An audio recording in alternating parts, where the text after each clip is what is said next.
Halo, selamat pagi, selamat siang, selamat malam dimanapun kamu berada. Welcome back to my channel. Bagi kamu semua yang baru pertama kali menonton video saya, perkenalkan nama saya Kalun. Dan di YouTube channel saya ini saya sering upload mengenai kehidupan saya di New Zealand ini.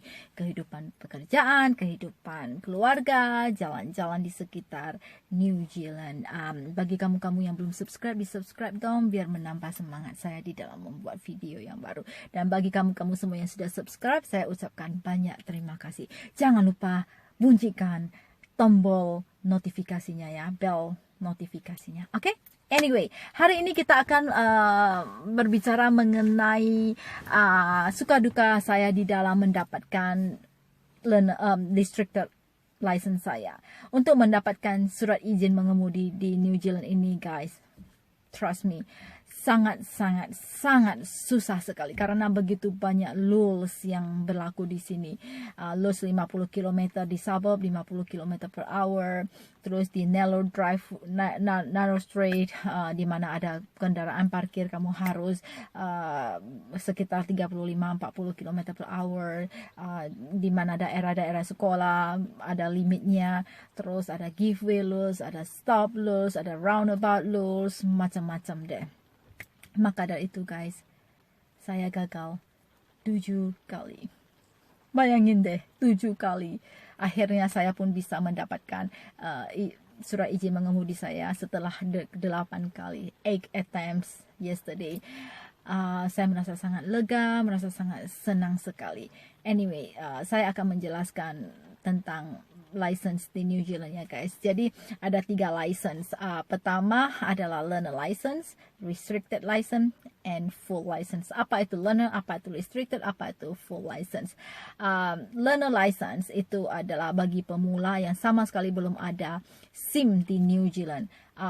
Bagi anda kalau misalnya kamu sudah punya SIM di Indonesia, kamu bisa pergunakan di sini mengemudi selama 1 tahun. Sebelum 1 tahun itu berakhir, maka kamu bisa convert surat izin mengemudi Indonesia kamu ke full license di New Zealand. Jadi kamu tidak harus melalui tahap learner, restricted, terus full. Kamu bisa langsung loncat ke full. Zaman dahulu kala, apabila kamu berumur lebih dari 25 tahun, maka kamu juga bisa dari learner langsung loncat ke full license. Tapi sekarang tidak bisa lagi. Kamu harus melalui learner, melalui restricted, and then full license. Anyway, learner license itu adalah kayak ujian tulis ya, ujian tertulis, di mana kamu akan dikasih soal sekitar 25-35an, saya kurang ingat karena itu udah 4-5 tahun yang lalu saya lalui. Jadi kamu tidak boleh melakukan 3 kesalahan. Apabila ada jawaban kamu yang 3 yang salah, maka kamu otomatis gagal. Nah, sebelum saya melakukan learner license saya itu, saya praktis dulu ya. Setiap malam saya latihan melalui soal-soal yang saya temukan di online. Saya latihan terus selama 3 bulan sebelum akhirnya saya memutuskan untuk melakukan written test saya. Pada saat saya melakukan written test itu, saya sudah ada 2 kesalahan. 1 lagi, maka saya gagal. Pada soal terakhir, guys, saya tidak yakin jawabannya A atau B. Saya ketakutan, saya panik, karena kalau salah maka saya harus mengulang lagi dari nol, dan saya juga harus membayar lagi biaya untuk melakukan tes itu. Akhirnya saya pun laki-lakian untung-untungan memilih satu jawaban yang mana ternyata benar. Akhirnya saya pun mendapatkan learner license saya kurang lebih 5 tahun yang lalu.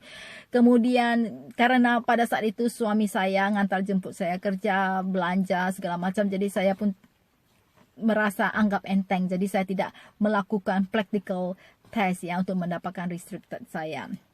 Saya menunda. Alasan lain adalah karena saya takut akan parallel parking, guys. Karena parallel parking itu susah. Maka dari itu saya mengundur terus, di mana akhirnya tinggal 1 tahun. Apabila saya tidak maju untuk practical test, maka learner license saya akan expired. Maka saat itulah saya memutuskan saya harus melakukan tes untuk mendapatkan restricted license saya. Nah, restricted license ini adalah tes praktek ya. Jadi praktek di mana prakteknya itu berdurasi kurang lebih 45 menit sampai 1 jam. Di dalam tes itu kamu akan dites parallel parking, kemudian kamu akan dites untuk berhenti di samping jalan, kemudian kamu akan dites roundabout, kemudian kamu akan dites U-turn, ya, belok ke U gitu. Kemudian kamu akan dites 3-point turn. Kemudian kamu akan dites ke motorway, yaitu jalan tol. Nah, di dalam tes itu kamu juga akan dites untuk move to line change ya. Jadi dari kiri ke kanan, kanan ke kiri. Terus kamu akan diperhatikan kilometernya. Terus memperhatikan kaca spionnya.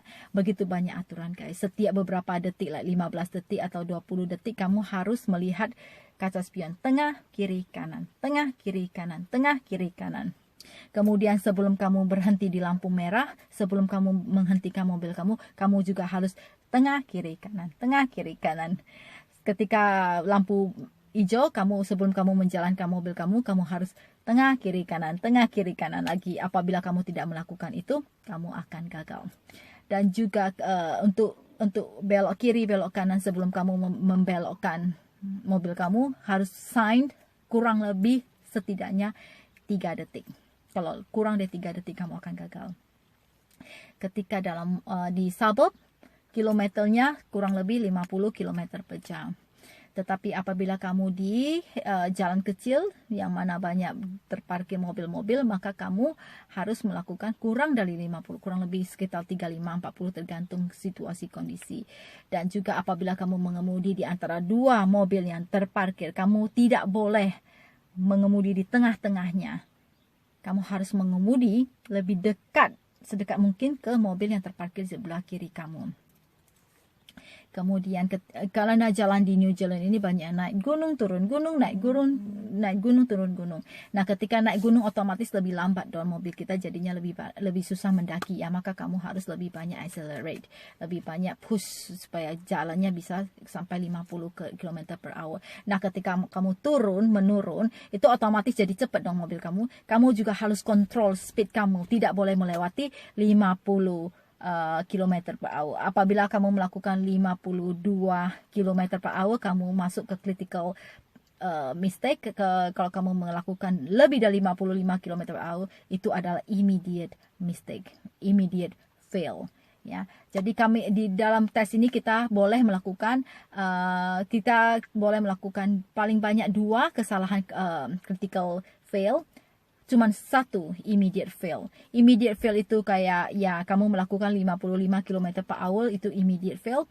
Waktu ada sign stop, ada 2 garis kuning di jalan stop, ada sign stop, kamu tidak stop kurang lebih 2-3 detik, kamu juga akan immediate fail. Banyak deh pokoknya immediate fail itu guys. Maka dari itu saya gagal bukan cuma 1 kali, bukan cuma 2 kali, 3 kali, 4 kali, 5 kali, 6 kali, 7 kali guys. Dan tahu gak, saya udah habis kurang lebih $1.000 untuk biaya mengemudi saya ini. Jadi guys, 1 kertas ini harganya kurang lebih 10 jutaan.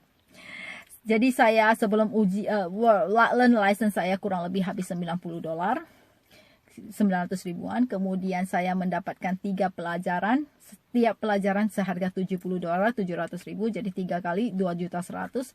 Kemudian tes pertama kali harganya lebih mahal, $139, karena apabila lolos maka harga itu akan termasuk harga pembuatan SIM.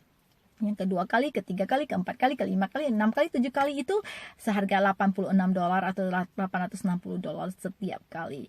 Dan saya melakukannya 8 kali guys. Jadi hitung deh, mana kalkulator Anda. Hitung ya guys ya. Setiap kali gagal, aduh sakit hati ini. Setiap kali gagal berarti 860.000 hilang. 860.000 hilang. Sedih guys.